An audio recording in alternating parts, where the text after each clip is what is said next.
Bismillahirrahmanirrahim. Assalamu alaikum. Welcome to Newsroom. I'm your host Omar Khalid. But today is the 31st of May 2024, the last day of the 5th month of the year, and we've got lots to discuss with you. So without further ado, these are the stories that will be highlighted during the course of the show. We'll begin with the Israel-Palestine war, genocide, conflict, crimes against humanity that have been going on since the last 238 days. This is what we will be highlighting in our very first segment, whether it be the 20-day operation in Jabalia, which has ended, where it has destroyed most of the city, including more than 1,000 homes.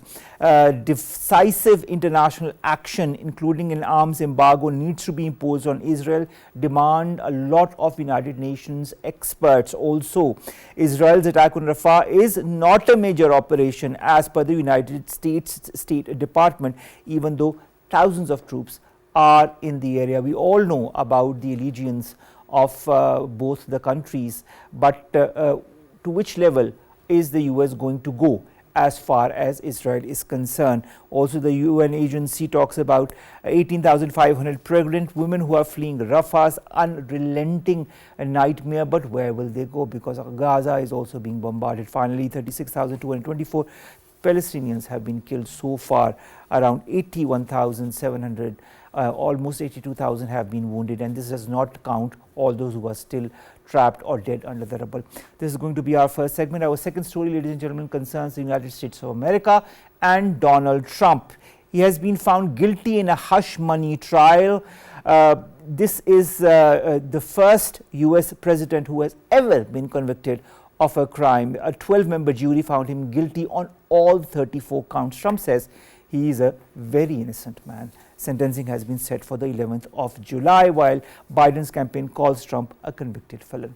Next, we are going to talk about the World No Tobacco Day that is being observed today. This year, the theme is protecting children from tobacco industry interference, that underscores the critical need to prevent and protect future generations from falling prey to the harm of tobacco use. Finally, we are going to talk of James Webb telescope. We all know about this telescope and the wonderful discoveries it has made. Now, another discovery has been added to that. What appears to be a new record holder for the most distant known galaxy ever known, a remarkably bright star system that existed just 290 million years after the Big Bang. Wonderful revelations, and space, as Star Trek used to say, is the final frontier. Let's begin with our first segment, and that concerns day 238 of the Israel-Palestine war, conflict, and so many names that can be given. But without further ado, let's go to our guest who's here impatiently waiting to discuss all that has been happening in Palestine. He is none other than Air Commodore retired Basit Raza. Basit, thank you very much, sir, to have joined us. 3 family members killed who were traveling in a car in central Gaza's Nuseirat. These were running a kitchen providing free meals for Gaza's displaced. 24 other members of the same family have already been killed by Israel. Palestinians returned to Jabalia but find the whole area completely destroyed. 1,000 homes have been decimated. 36,224 Palestinians have been killed. And of course, there are strikes that are going on in different refugee camps, whether it be the Bureij camp, where 11 people have been killed, or if you very well know what happened in Rafah, where 45 Palestinians were killed. That created a lot of uproar in the entire world. And the list goes on. 15,000 plus children, 9,000 plus women, and we don't even know the number of people who are dead under the rubble. And the atrocities continue as we speak, as we discuss this whole issue. To what end? When will Israel stop? It doesn't seem to stop in near future, because it is duly supported by the world powers to be. To name the countries, United States and its allies, the Western allies, are still endorsing and backing, both verbally, morally, diplomatically, and militarily, all these actions of Israel, which have been termed as genocide, but by none less than the so many international organizations. The International Court of Justice has asked for an immediate ceasefire, and the prosecutor at the International Criminal Court has asked for arrest warrant for Netanyahu. So all these things are going, but unfortunately We are living in a very, very hypocritical world, critical world, where the world powers are dictated by their own economic interests. And somehow or the other, those interests are still tied with Israel. And to give you a small example of that, we saw so many demonstrations and taking place in first American universities and the universities and other universities across the world, Australia, the United Kingdom, Paris, you name it. Exactly. And these are the top notch universities of United States of America, where the intelligentsia is bred. That is actually the nursery of the intelligentsia, from which all the thought process of America and the wide world is created. And what was the demand of those protesters? That these universities must divest from their funding to the funds from Israel's. So here is the point to learn, that all these intellectual forum, these are universities and there are so many, there are lobbies, there are so many, I do not want to name them. They are all being driving their money from Israeli sources. And that is the reason that Israel has a complete impunity. They can do whatever they want to do, they are still doing. And look at the White House, the statements coming out from there are that Israel has not yet crossed our red line. So the White House red line is different from the world's red line. Although the world has changed, the sacrifice of Palestinians have not gone waste. The world conscience seems to be slowly rising. But to which extent, by this time, this war should have ended, a ceasefire implemented, and measures begun for the implementation of a two-state solution. But this is nowhere in sight, is it? Actually, there is no credible force challenging Israel. So they have their own backing. Their arsenal is well stocked by supplies from none other United States, UK, and all those Western powers. So they know. And on the international front, we have world body, United Nations, where the American veto is always at the beck and call of Mr. Netanyahu. So in the near future, you do not see a change. There are some forces which are slowly actually moving in certain direction, but it will take time. I will give you an example. There was a meeting in China between the China, Japan, and South Korea. That's right. That's a very, very interesting thing, that despite all their differences, they sat down and discussed how to move forward together on important issues. Commonalities. So that is how the world is moving, that finding solutions. And I would like to refer to another meeting which took place between the people from West Bank and Gaza. It took place in China, and there is an effort by the Chinese to sort of unite the Palestinians. At the moment, even Palestinians are divided. The West Bank people have or at least the government, the people who are running the issue, have a different thought process, and the people in Gaza, they have a different thought process. So they have to sort of combine and coordinate their efforts and come to a sort of choose a direction which is common and which can lead them to somewhere. And very, very unfortunate fact is that the surrounding countries, they have lost all sort of faith and all sort of opposition. But a lot of efforts are happening. I mean, there are efforts for peace talks that have been going on since quite some time, whether it be with the efforts of Jordan or Qatar or even Egypt. Even still, as we speak, there is a little hope that there could be some resolution as far as peace talks are concerned, and these very states are part of these. That's true. Especially countries like Qatar and for that matter Egypt have played a very prominent role in sort of bringing them to a negotiating table. But there has been no result because the Israel intransigence, that is actually always hamstrings any peace efforts. These countries are continuing their efforts, and in that they are backed by the United States also, because somehow the other in this election year, probably US would also be looking for sort of a cessation of all these activities as soon as possible. For their own, political or electoral gains. That's right. So you can say that at the end of the tunnel, very far remote end of the tunnel, you could see some light, but in the near future don't see any sort of closing up of the problem hostilities. All right, there are three statements that have come, and I'd like your point of view on that. United Nations experts have demanded decisive international action, sanctions and an arms embargo on Israel. The US State Department says the Israel's attack, you alluded to a little bit of that, the US State Department says Israel's attack on Rafah is not a major operation, despite the fact that thousands of troops are present inside Rafah, and what is the extent of destruction that is going on. The UN agency says 18,500 pregnant Palestinian women are fleeing Rafah's unrelenting nightmare because of this very thing, for which the US says that this is not a major operation. Three stories, your comment.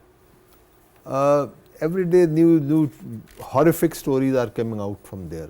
You talked of pregnant women sort of running from place to place. We saw so many children dying. We have the video of that poor girl who was running from one place to another. And children being burnt in Rafah, you must have seen those videos as well. So there are horrific tales, horrific stories coming out from there every day, every moment, every second, and it goes unabated. And but the problem is that so long the world, except for the lip service, they haven't done anything material. What United Nations is asking is actually what needs to be done, because United Nations, the Secretary General is on record saying that the situation is not going to remain in Gaza only, and we saw its sort of configuration when there was that direct attack between Iran and Israel. So at any moment, any miscalculation, these are the words of Mr. Guterres, the Secretary General of United Nations. He says that any miscalculation, any sort of excess or anything can sort of lead to a regional war, and maybe a broader war also. There are two conflicts taking place. One is Ukraine and one is in Gaza.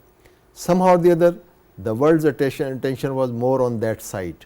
But now it is sort of gradually coming on to Gaza only.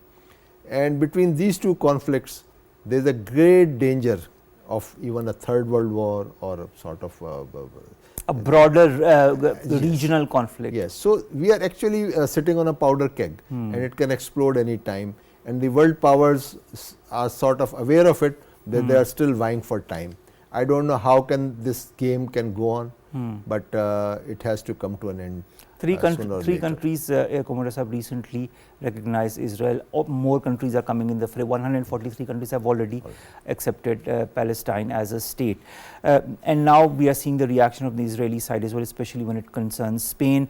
They are planning restrictions to Spain's Jerusalem consulate, that they will be strictly enforced due to Madrid's recognition of the Palestinian statehood, although Spain's foreign minister says he had sent a note to Israel relecting their restrictions, which include a halt to consular services to the Palestinians. Are we seeing more trouble as far as bilateral relations are concerned? Exactly, because now the many countries of the world, you just rightly quoted the figure that 143 have already recognized, and I think today I read that probably it's Ireland which is announced that. Yes. No, Slovenia. Ireland has already recognized. Yes, his government has approved a decision to recognize it, but the final decision is in the hands of the parliament that needs to approve it. So that resolution has been moved in parliament today. So it will be actually taking place soon.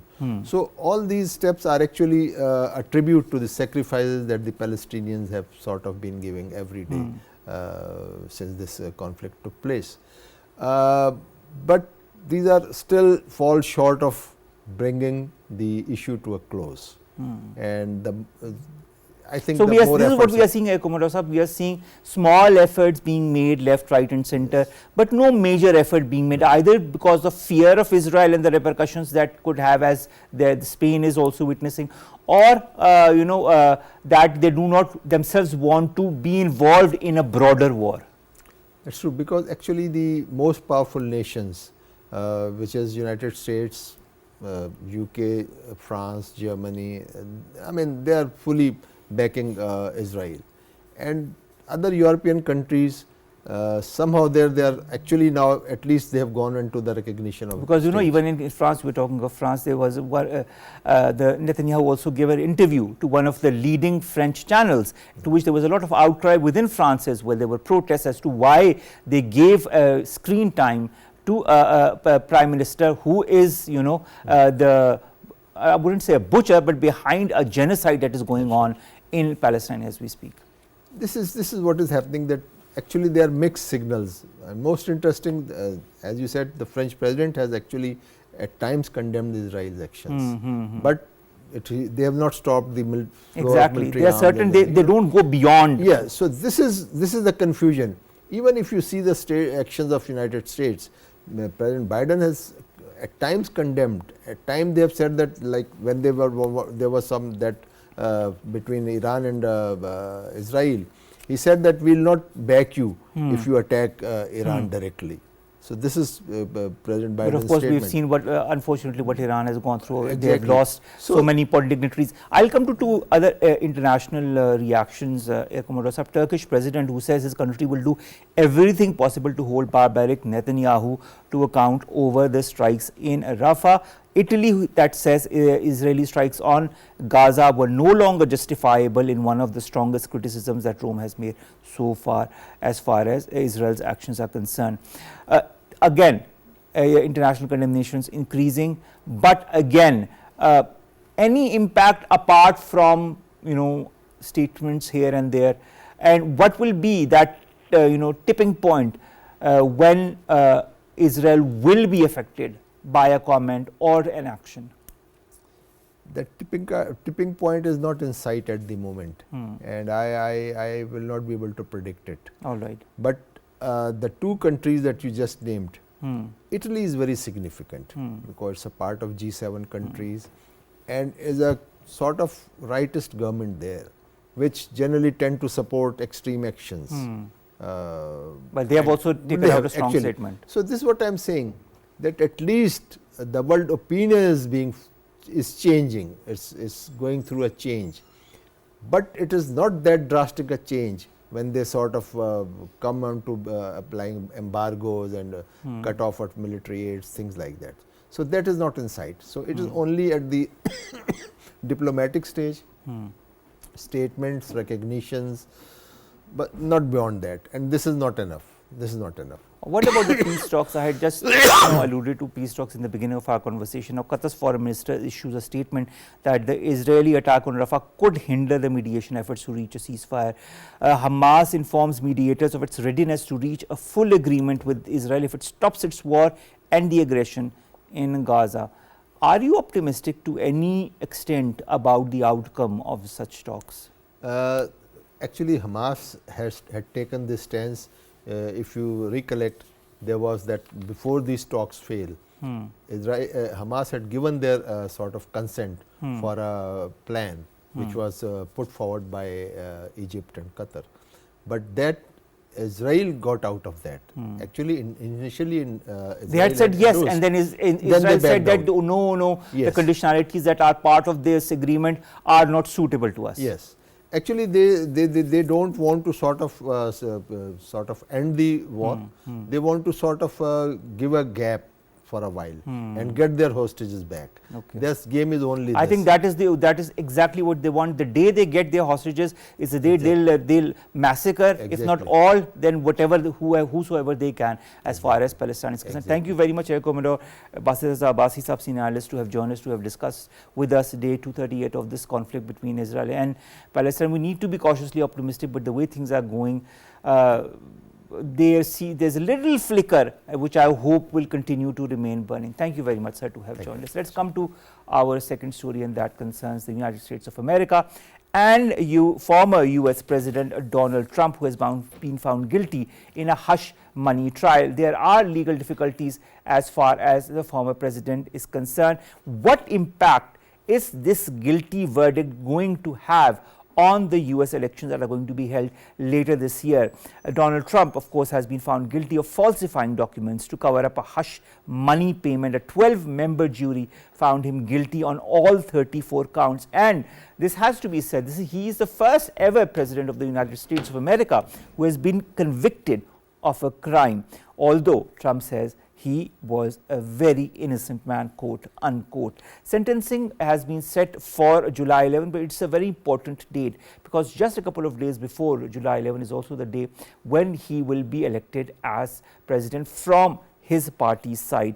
Biden's campaign calls Trump a convicted felon. Trump says, of course, as I said, that he's innocent. He is also due to speak today at 11 a.m. US time at Trump Tower. So we'll be looking as to what he will be telling his audience or those who want to listen to him as far as what his point of view on this conviction is concerned. But of course, this is a very important conviction. This is a very important conviction for the US and also for the US politics. We've been joined by two guests. Let me introduce them to you one by one. In the studios, we've been joined by Dr. Tughral Yamin. You're a senior analyst. Dr. Saab, pleasure to have you here. Thank you. And of course, your seasoned points of views on issues that concern the world and Pakistan as well. And online, we've been joined by Mark Meirowitz. He's a political analyst and a professor at the State University of New York Maritime College, and he's also a lawyer. So, of course, different things that you have in your pocket, different professions, and I think with that we'll be able to ascertain this new angle as far as US politics is concerned on a more broad spectrum, let's put it that way. Let's begin with you, Dr. Tughral Yamin. Donald Trump yesterday becomes the first former president in the history of the United States of America to be convicted in a civil case. He has been convicted on all the 34 charges. Had he been convicted, say, on 1 or 2 or 10 or 11, but all 34 charges have gone against him. He has been accused of manipulating business records to hide the hush money paid by a former porn star, Stormy Daniels. He is also going to be the first candidate of any American political party to run for the White House as a criminal. What happens now? Could he be fined? Could he be placed under probation or surveillance? Will he go to jail? Could a gag order be imposed? Many different, eventualities, but I wanted your point of view on that. Omar Saab, this is the first time, as you said, and there's always a first time. So we are charting into unknown territory, okay? And Donald Trump may be elected as president. He may be released because he is a septuagenarian, 77 years of age. He has got no past criminal record. And once he becomes a president, if he becomes a president, he can always give himself some kind of clemency, pardon or whatever. Right. So this is something very, very new to the world, to the American politics, etc. But the American presidents have never been they have had their problems in the past also. But not to this extent, I mean, and not to the extent that Trump has himself gone, and with proof that is present against him. John F. Kennedy, he was a known womanizer. And conspiracy theorists say that J. Edgar Hoover, the FBI director, had him killed because he was a conservative man, and this young person was a very flamboyant man, and who could but there are, there are theories abound when it comes to JFK. Yeah, so he was bumped off. But perhaps Donald Trump resonates with the American public. Perhaps this is a very important point, Dr. Saab.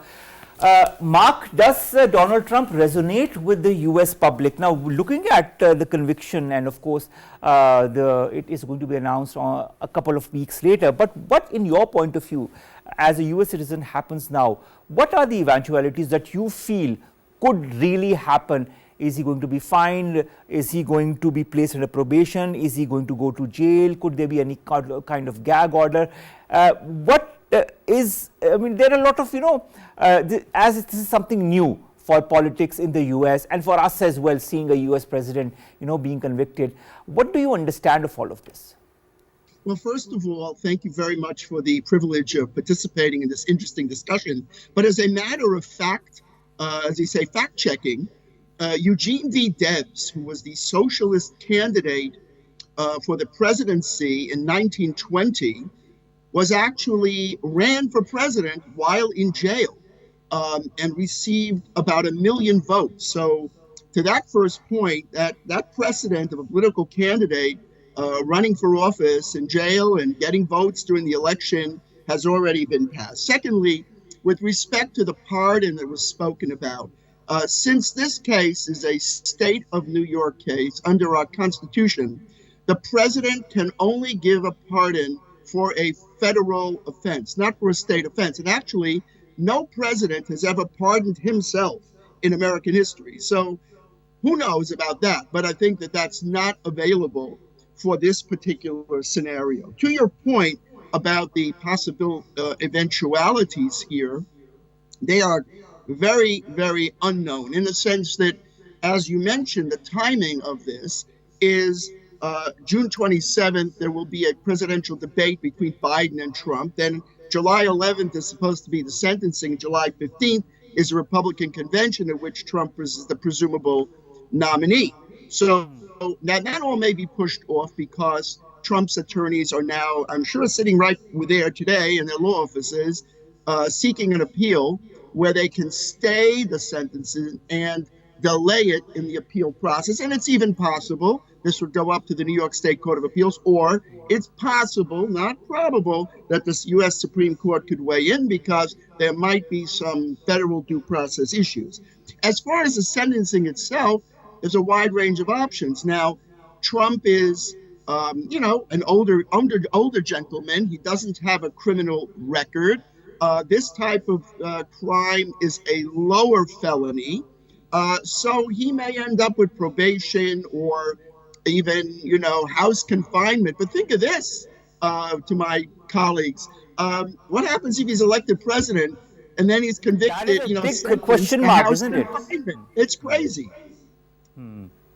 Because the Constitution of the US, please correct me if I'm wrong, as far as the qualification requirements for presidential candidates is concerned, the candidate needs to be at least 35 years old, he should be a citizen of the US by birth and has lived in the United States for at least 14 years. There are no rules that bar candidates with criminal records from running for president. Exactly. No, but I wanted to add the point that is qualification to serve as president, not to run for the presidency. So, for example, a congressman must be 25 years of age when taking his seat or her seat. They can run at age 24. So the point is, they need those qualifications. You're absolutely right. As I said, Eugene V. Debs actually ran for president from jail. So, that one we've already crossed. But, I would say that for the American political system, that would be absolutely tragic. And any sentencing judge in this particular scenario is going to have that in mind. And also, as I said, if the president, in fact, is if he's campaigning for office and he's in jail or at home confinement, let's say he's sentenced after he becomes president and he's the president. I mean, all of these eventualities, as my distinguished colleagues have pointed out, are unknown, but they are very, very fraught for problems with our system. You mentioned our Constitution, and I don't think that our founding fathers contemplated this scenario. I totally agree with you on that. Dr. Tughral, speaking to the media after leaving the court, Trump calls his court proceedings a fixed trial and a shameful act. He claims that justice has not been done to him and that he will fight till the end. The former president's lawyers, of course, are going to file an appeal, and Mark has also talked about that, as a result of which it could take months or years for the final decision of the case to come. Will this move in Trump's favor, or the fact that he has been convicted is going to put a political dent in his career? One thing is clear, Omar Saab, it is a huge stigma. I mean, if somebody says that this fellow has had a sexual relationship with a porn star, it's a bad thing. He will not serve as a role model for the American public. But yet he is popular. And we have known that such kind of people can assume high offices and remain in high offices. And American presidents have had their own scandals or remember the Bill Clinton scandal, but that went against his, didn't he? But he was not impeached. The only person who was kicked out of office was Nixon, and that was because of his political shenanigans, because of the wiretapping of the Watergate hotel where the Democrats were having their party conferences. But that having said, Donald Trump is a very combative man. He denies everything. He's got Teflon skin, nothing sticks to it.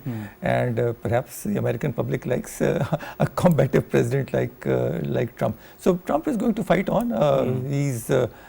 He denies everything. He's always been denying. He's never said that. No. Exactly. All those who believe in him lap up all his statements. Absolutely. They never ask him why, how, and maybe this. Or they never criticize him. They take him for his word. No, absolutely. So he's again, let me say it like that, sort of a cult figure who can have a mass following. People will adore him. We all remember what happened on the 6th of January. 6th of January. That was horrible. And that is also a result of that cult following that happened. Mark, I'd like to come to you and understand, Donald Trump requests for donations for his election campaign on his social media network, Truth Social. He says he has done nothing wrong, defends himself and describes himself as a political prisoner and urges supporters to help him become president again. Is the Trump voter still in his favor, or does he have certain doubts now that Trump has been convicted? Well, I'd like to just touch back on some of the points. First of all, no president, having been impeached, has ever been convicted, and actually Nixon was never impeached. He actually resigned. Trump was impeached twice and never convicted. So in the history of our country, no president has ever been thrown out of office. And in fact, Trump, they tried twice to throw him out. Now, to the point about the stigma and all that. Look, that came up at the beginning of the Trump campaign with the Access Hollywood tape and all these issues about Trump's behavior, inappropriate behavior, and he still got elected. Now, about the stigma of being convicted, as far as the base is concerned, this is an incredible thing, right to your point. The donations, the support for Trump, each time he has been indicted, each time he has been accused, and especially now that he's been convicted, his popularity among Republicans and his base has gone up. And honestly, I quote no less a luminary than the Wall Street Journal, which has the Wall Street Journal is not just the guy on the street. I mean, it's a significant commentator from the business community. And their point is that, and they say in their editorial today, the conviction sets a precedent of using legal cases, no matter how sketchy, to try to knock out political opponents, including former presidents. So I think that the polls show that most Americans maybe are not swayed by this. This has not changed their view. From the Democrats, they're going to use this that Trump is a convicted felon. Right, From Mark, the Republican Mark, let's come to two polls. The Bloomberg and Morning Consult poll that found that 53% of voters in key swing states refused to vote for Republicans if convicted. A second poll by Quinnipiac University this month showed that 6% of Trump's voters would be less likely to vote for him, and it will be very productive in such a tough competition.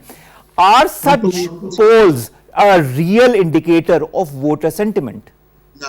No, they're not. They're not real. Polls also have, as you know, to my colleagues, margins of error. And if you look down at the tiny language, sometimes they're 3% either way. And, 6% of Republicans are likely. That I totally, completely tell you from my heart and mind, that's not true. In conversing with people who support Trump and others, and I didn't take a scientific poll, I can assure you that the sentiment among the base is now stronger for Trump among Republicans. Now, about Democrats, the idea here was maybe to get a conviction and then use that as grist for the mill to win the election for Biden. And, it's American politics, but I think what the Wall Street Journal is saying is that using legal proceedings as a weaponization in the political system is inappropriate. So these polls, by the way, and we're right now sitting at May 31. The elections in November, we have a debate, the sentencing, all these things are happening. Those numbers are going to go up and down. But from the Republican base, I am confident from what I see, in fact, Trump coming to the Bronx, which is a completely blue state, to have a huge rally, and Biden's failing numbers and Trump winning in most of the big states right now by a couple of points, I just don't see how that can be valid. I don't believe it. I don't believe it. But again, I can't prove it. All right. Dr. Saab, the Biden campaign says in a statement today we saw in New York that no one is above the law. Michael Tyler, who's a press officer of the Biden-Kamala Harris campaign, says in a statement Donald Trump always had the misconception that he will not face the consequences of breaking the law for his personal benefit. There is only one way to keep Donald Trump out of the presidential office: election defeat. Will this work? Will this decision work in Biden's favor? Will the Biden administrations and the Democrats use it to their favor, and will they succeed in using it to their favor? They will definitely use it. This is a huge victory for Biden's party, and they are going to play up on it. But whether they can get traction from the voters, I don't know. I really don't know, because unfortunately Biden in his in the office has not have a very stellar career. He has been dozing in office, tripping from these stairs, and people are not very impressed by Mr. Biden, and I think he's already outlives his shelf life, 81 years of age. It doesn't matter, people have been... Trump is 77. Yeah, Trump is 77. Mahathir Mohamad has been in office at 90 years of age. Yes, that is true. Yeah, but still, Biden has his forgetful moments. There are so many anecdotes, jokes about him, forgetting things, forgetting names, forgetting facts. So do the Americans really want one old man or the second old man in office? But it's one old man against the other, isn't it? So one older man, and Biden has nothing to show, and particularly after his huge disastrous approach in Gaza, not disciplining the Israelis, to telling them to, for God's sake, stop. But Dr. Tughral, had it been Trump, he would have acted He the would same way. worse. Yes. He would have been worse. But what I'm saying is, he has not endeared himself to the world as well, to smaller nations like us. We are not very impressed by his foreign policy, whatever he's doing in Ukraine. Or one is a real estate tycoon, the other is a person who has served in the corridors of power, twice vice president, once president, but nothing really to show up for his political wisdom, political acumen. So I don't know what's going to become of it. So it's a bad story. We need real leaders, younger leaders. But we don't see fresh faces as far as the US politics is concerned. Everywhere. Mr. Putin is old. Everywhere you go, you find old men who have old policies. So fresh blood needs to be infused in US politics as well, to have a fresh take on global policy and US politics. Everywhere. All right. Mark, supporters of Donald Trump who are enraged by his conviction have flooded pro-Trump websites with calls for riots, with calls for revolution, with calls for violent retribution. Some call for attacks on jurors, execution of the judge, Justin Juan Mergen, or outright civil war and armed insurrection. They have also said that his conviction is proof that the American political system is broken and only violent action can save this country. Can the situation get ugly? Can we see a repeat of what happened on the 6th of January on Capitol Hill? Look, let me be very candid about this. And I'm a lawyer too. The way this gets resolved is in the legal system, in the appellate process, in the courts. I think it is unfounded to bring out these points that this is going. I mean, we have a constitutional crisis. We have an issue. We have this case, and our system is going to operate appropriately to deal with it from the legal point of view. And I would add that I believe that Trump has lawyers, and just as Biden stands on his high horse and says he's going to admire the rule of law, it's the rule of law that Republicans certainly also agree. By the way, about the two elderly gentlemen, they're going to have a debate on June 27th. I think that's the litmus test for this whole seniority elderly issue. Can Biden hold up well in that debate or not? That is the key to the future of his campaign. If he does well in the debate, well, then we have a horse race, as we say. Now, we have a lot of issues in American foreign policy, but right now, and even I'm sure throughout the South Asia and elsewhere, all politics is local. Our Speaker of the House Tip O'Neill has said this. So when you talk about Biden's foreign policy is dictated by his desire to be reelected. And that's why he's making many of the decisions he's making in terms of foreign policy. For whether you like them or you don't, they are geared with that in mind. And that's not a very good way to make foreign policy, but that's the reality. Right now, we have a very divided electorate. And if you look at the numbers, you were mentioning the polls, look at the numbers.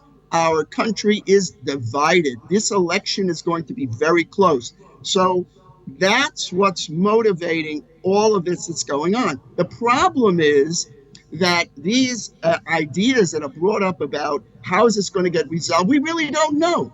But we need to have the faith in the judicial system of the United States that we can handle these types of problems. I just wanted to add one thing, with your permission, which was mentioned about JFK before. I was a child when JFK was assassinated. He was a person who was dearly loved by Americans.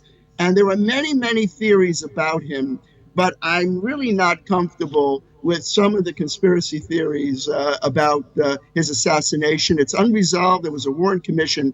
I just wanted to say that that one really doesn't fit as a square peg in a square hole in this discussion. We have a unique situation here with Trump and Biden. We've never had it. We've never had a president actually convicted who's running, I mean, as other than the candidate running that we talked about, but the potentiality that he could be in jail when serving as president, that we've never had. So we need to look to our courts. And I do think the Supreme Court somehow will end up weighing in, because they did weigh in on the issue of where Trump was kicked off the Colorado ballot, and the Supreme Court came in and said, you can't do that under the Constitution. So there may be some constitutional argument here that gets us into the Supreme Court. Supreme Court does not like to get involved in elections, but we've just talked about today just for a couple of minutes, and we see the tremendous conflict and confusion in the American system about this, which is going to interfere with the election. Our courts need to resolve these issues very quickly and very expeditiously so that we can proceed with an orderly election. And same issue we talked about before about Biden's age, that's a big problem and a question mark. Mark, thank you very much to have joined us, and thank you very much for your point of view as far as this continuity of US politics, US political campaign, of course, in the context of the conviction of Donald Trump is concerned. I would like just a one phrase answer. Do you agree with what Mark Meirowitz said as far as all the comments that have been emanating from the pro-Trump followers? We have seen there is a precedent. It's not as if it hasn't happened. Is there a possibility that things could go awry, things would go south? 1 point answer. Yes, there is a probability. All right, there is a probability. I hope that probability does not happen. With that, of course, we end this segment, and thank you very much also, Dr. Tughral, Yamin, to have joined us. Last two stories. The first concerns the World No Tobacco Day. Today, of course, it is observed across the world with the pledge that people end smoking, or people stop smoking, or do not indulge themselves in smoking. This year the theme is protecting children from tobacco industry interference, which underscores the critical need to prevent future generations from falling prey to the harmful effects of tobacco use. This, of course, is going to give a platform to young people across the world who are urging governments to shield them from predatory tobacco marketing techniques, and there are plenty. And you all know the effects that tobacco use has as far as your lungs and your heart are concerned. Finally, James Webb discovers the most distant known galaxy. This is known as Jade's GSZ140, and it was discovered in early 2023. But this now has been confirmed that this galaxy has a new record for being the most distant known galaxy, which existed just 290 million years after the Big Bang. And of course, NASA says, and a lot of scientists also say, that this latest finding is going to have profound implications for our understanding of the so-called cosmic dawn. What a wonderful revelation. Every day we get to hear new stories about what the universe has to offer. With that, ladies and gentlemen, we come to an end of today's newsroom. We'll see you inshallah on Monday with new stories, segments that pertain to us, you in Pakistan. Have a wonderful weekend. Allah Hafiz.